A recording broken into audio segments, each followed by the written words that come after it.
Salut à toi, et bienvenue sur les animaux audacieux.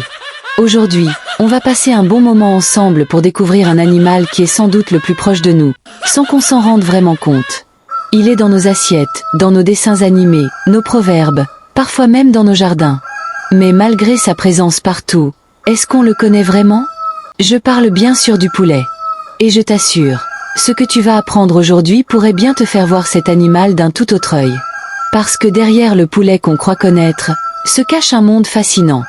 Une histoire ancienne, des capacités étonnantes, une vie sociale riche, des liens avec nos traditions.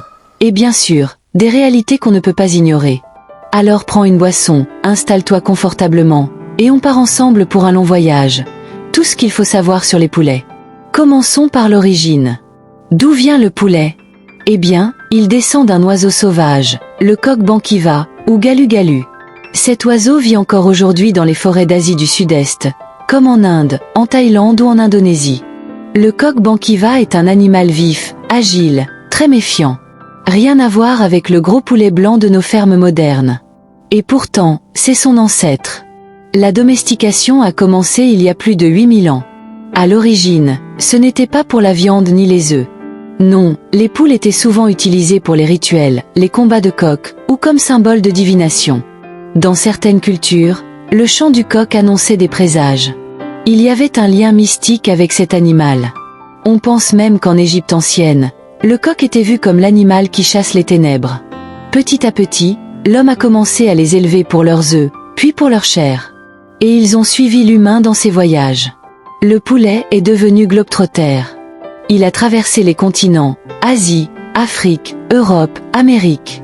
Il s'est adapté à tous les climats, à toutes les cultures. Aujourd'hui, on estime qu'il y a plus de 33 milliards de poulets sur Terre. C'est énorme. Ça veut dire que, pour chaque être humain, il y a environ 4 poulets vivants à ce moment même. Mais voilà, quand on parle de poulet, il ne faut pas s'arrêter à la viande ou aux œufs. Un poulet, c'est un être vivant, complexe, sensible, et même intelligent. Oui, tu as bien entendu. Les scientifiques ont découvert que les poules ont une mémoire impressionnante. Elles peuvent se souvenir de plus de 100 visages différents. Elles reconnaissent les membres de leur groupe, les humains qui les approchent régulièrement. Elles peuvent même anticiper certaines actions. Par exemple, si tu leur donnes à manger tous les jours à la même heure, elles vont commencer à t'attendre un peu avant. Elles ont une perception du temps. Et parlons de leur langage. Les poules communiquent avec plus de 30 sons différents. Un cri pour avertir d'un danger venu du ciel, un autre pour un prédateur au sol. Un gloussement doux pour rassurer les poussins. Un petit cri sec pour dire « j'ai trouvé à manger ». Certaines mères parlent même à leurs œufs pendant l'incubation. Et les poussins répondent, depuis l'intérieur de la coquille. Tu imagines? La communication commence avant même la naissance. Côté vision, c'est impressionnant aussi. Les poulets voient en couleur, et même au-delà, ils perçoivent les ultraviolets. Leur monde est plus coloré que le nôtre. Ils peuvent détecter des mouvements ultra rapides. Ce sont de vrais champions de la réactivité. Si un objet bouge à une vitesse qu'un humain ne remarque même pas, eux, ils le voient. C'est très utile pour repérer un insecte qui s'enfuit ou un danger imminent. Et leur corps, alors? Il est parfaitement adapté à leur mode de vie. Le bec est un outil polyvalent. Il coupe, attrape, gratte, casse, nettoie. Les pattes sont puissantes. Elles grattent la terre, creusent, fuient. Une poule peut courir jusqu'à 14 km à l'heure. Et leurs plumes? Elles ne servent pas qu'à voler. D'ailleurs, les poules volent mal. Les plumes protègent du froid, de la chaleur, de la pluie. Et elles jouent aussi un rôle dans la séduction. Le coq, avec ses plumes éclatantes, impressionne ses prétendantes. Et justement, parlons du coq. Ce n'est pas juste le mâle de la poule. C'est un gardien. Il surveille, il protège, il guide. Quand il trouve de la nourriture, il appelle ses poules. Quand il sent un danger, il pousse un cri spécifique, et tout le groupe se fige ou court se cacher. Dans un groupe équilibré, le coq est un vrai chef. Il ne domine pas, il veille. Les relations sociales entre poules sont aussi très structurées. Il y a ce qu'on appelle la hiérarchie de piquage. En gros, chaque poule sait quelle place elle occupe dans le groupe. La dominante mange en premier, dort à la meilleure place, choisit ses coins favoris. Les autres respectent ça, ou essaient de grimper dans la hiérarchie. C'est une vraie petite société. Mais la vie d'un poulet peut être très différente selon où il se trouve. Dans la nature ou dans un petit élevage, il explore, gratte, court, prend des bains de poussière, chasse les insectes. Il vit une vraie vie de poulet. Il interagit, il apprend, il transmet. En revanche, dans l'élevage industriel, c'est une autre histoire. La majorité des poulets dans le monde sont élevés dans des conditions très dures. Ils vivent entassés, souvent sans jamais voir la lumière du jour. Leur croissance est artificiellement accélérée. En quelques semaines, ils deviennent énormes, trop pour leur squelette. Certains ne peuvent plus marcher. D'autres souffrent de troubles respiratoires. Ce sont des animaux qui n'ont jamais pu être eux-mêmes. Je ne dis pas ça pour choquer, mais parce que c'est la réalité. Et c'est important de le savoir. On ne peut pas respecter un animal si on l'ignore. Et aujourd'hui, on a le choix. Il existe des élevages plus respectueux, où les poulets vivent mieux, grandissent plus lentement, ont accès à l'extérieur. Bien sûr, ça coûte plus cher. Mais c'est un choix qu'on peut faire quand on en a les moyens.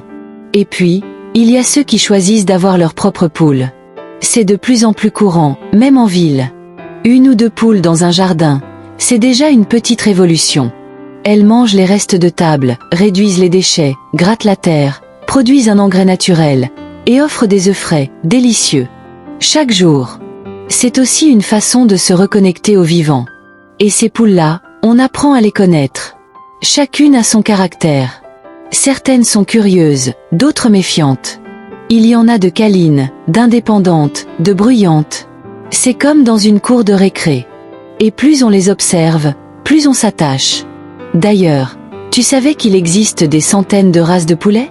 Certaines ont été créées pour produire beaucoup d'œufs, d'autres pour leur viande, d'autres encore pour leur beauté. Il y a des poules minuscules, comme la Sebright, et des géantes comme la Brahma. Des poules aux plumes frisées, aux pattes emplumées, à la crête en forme de rose. Il y en a qui pondent des œufs bleus, verts, chocolat. Il y a même une race toute noire, à l'intérieur comme à l'extérieur, l'Ayam Cemani.